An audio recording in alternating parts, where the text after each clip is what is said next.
What's up guys, Chris Killian here with your recap to the rescue, breaking down the third episode from Season 8 of Game of Thrones, The Long Night. Clocking in an hour and a half, The Long Night was one of the darkest, most exhausting episodes in television history, but one that paid off some storylines that began in the very first episode of the series.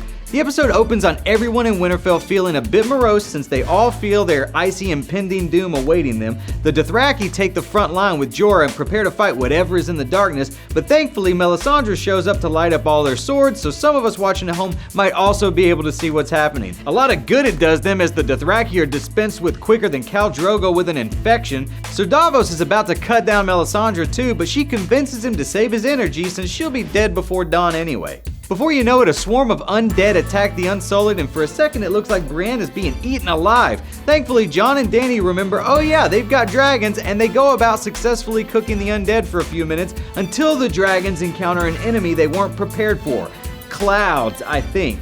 The first big death happens when Sam is about to get it. Dolorous Edd saves him, but it costs him his life. In the crypt, Tyrion and Sansa pretty much assume they're all screwed. For a short while, the Unsullied defend the castle and Arya saves the Hound with an arrow, but soon Grey Worm and his men are losing big time, so Melisandre lights a fire around the castle, which works for a minute until the undead soldiers figure out they can just build a horrifying bridge made out of corpses.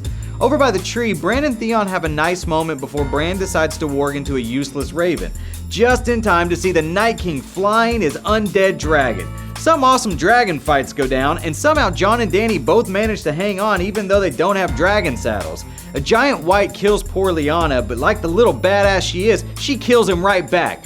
Beric apparently serves his purpose as well, saving Arya from an onslaught of whites. Arya then comes face to face with Melisandre again, seemingly reminiscing about how many people Arya's killed since they last met. Everyone at the castle is nearly overrun, and this all leads to Jon preparing to attack the Night King. However, the Night King raises up his arms and holy crap, everyone they just killed is back again like some kind of bull, and you can feel the hope of everyone watching get crushed. Somehow, they keep managing to fight as the Night King approaches Bran. In one last heroic moment, Theon is told he's a good man, and he gives his life to protect Bran, which we all saw coming, but it didn't make it any less sad.